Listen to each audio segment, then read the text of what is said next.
the project we were looking to launch when we reached out to Doxim was an integrated CRM with an LOS and an AOS attached to it. We have, in relation to the size of our credit union, a fairly healthy size population of members already. So what made more sense for us, although we won't turn new members away, of course, is getting more of a wallet share from our existing members and growing that business that we have with them. So with that, consistent with our strategy, then CRM really became the pivot, the center point of the strategy that we're building with the new system and our search for it. The biggest reason we chose Doxim was because their product allowed us to kind of stay within the same ecosystem and do everything all in one spot. From previous lives and previous experience and really working on things as a team, one of the key learnings is that whenever you start on a road like this, looking at a substantial piece of business software, you're getting into a long-term relationship with a vendor.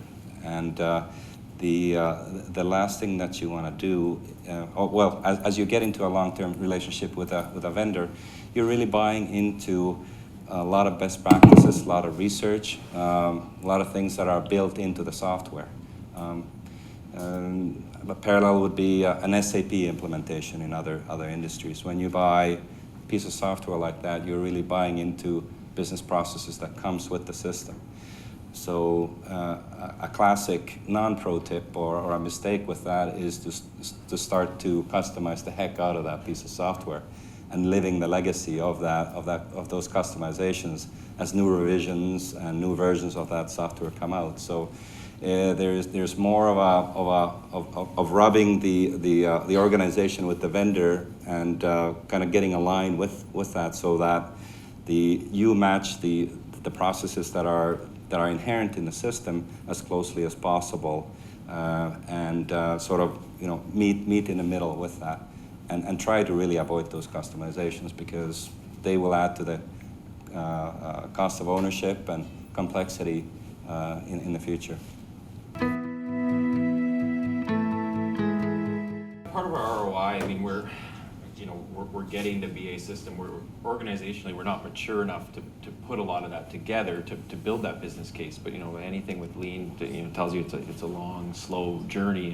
And really, with us, what we built into the strategy was the time piece, knowing that we're going to free up time based on those old, antiquated processes we talked about. And you're talking thousands of hours we can add back, and that's part of our way of justifying the cost.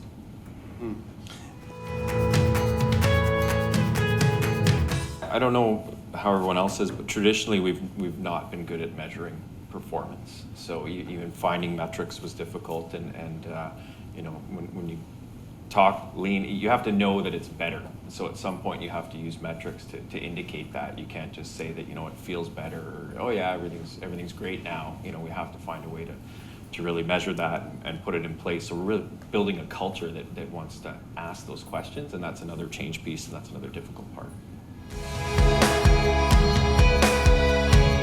About not customizing, and we realize again we're quite a bit behind, and even talking to people here over the last day or so, we're trying to evolve fairly quickly. We know we can get 10 steps. I don't want everyone to worry about getting 10 and a half steps or 12 steps. There's enough in that one piece, that core implementation, that will bring us fairly far along in our evolution. So it's hard to keep them from trying to pull these other strings and go on to other things that they know can also be improved, but we have to park those and get this piece done now. So far the implementation's gone really well. The team's been great. They've been very receptive to ideas on our end, and we're looking forward to finishing the project.